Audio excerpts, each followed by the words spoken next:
Yeah, Zohran winning the election should surprise absolutely nobody. And I think something that was overlooked was just the fact that this guy is clearly younger than 80. I mean, everybody in the establishment, right and left, is just like about to die on their deathbed. Half the reason this guy won is because he's young. That's literally it. He's got old socialist / communist ideas, but they appear young because they're coming from somebody that's 33 and not fucking 80. It's hard for me to tell if he's genuine about what he believes. He kind of looks a little smug, a little nefarious. You can almost tell that, behind those eyes, he's got something kind of sinister planned. It's hard to tell if he's really genuine about what he's trying to do. I think it's a noble cause to make New York a cheaper place to live. I think that's in principle, that's a good idea, but inflation happened and he's only the mayor of New York. Like, what the fuck is the mayor going to do? A lot of these problems got out of hand because of all this money printing and,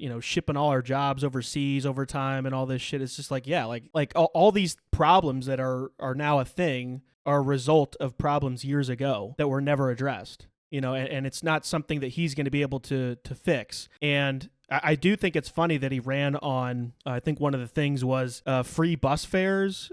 By his own admission, they're $250. And it's like, if you can't afford a bus ticket for $250, what the fuck are you doing in New York? I mean, this is an inherently expensive place to live. I don't think making the buses free is going to change anything. I don't think it doesn't mean you're going to be able to do anything else in New York. A pack of cigarettes in New York is probably like $14 or something stupid. The place is just unlivable, and that's not because of just the mayor and the governor. I mean, this is inflation. This is the downfall of the U.S. dollar. I mean, it's hard to tell if he's doing a lot of this stuff in good faith. I think he wants the public housing so that he can basically keep all of the illegal immigrants there and become much more of an issue for ICE and other factions to be able to take them out and deport them. That's what I see.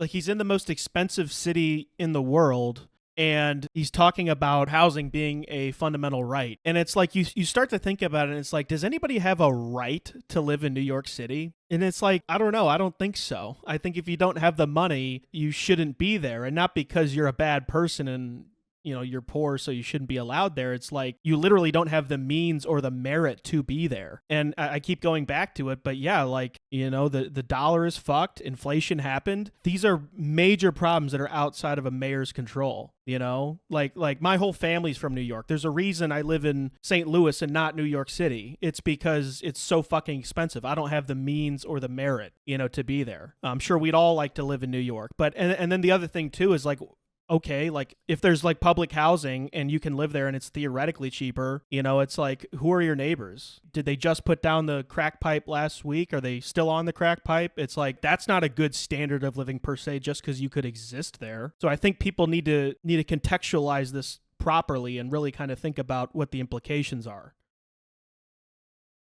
They say that we pose an existential threat. And I am here to admit something.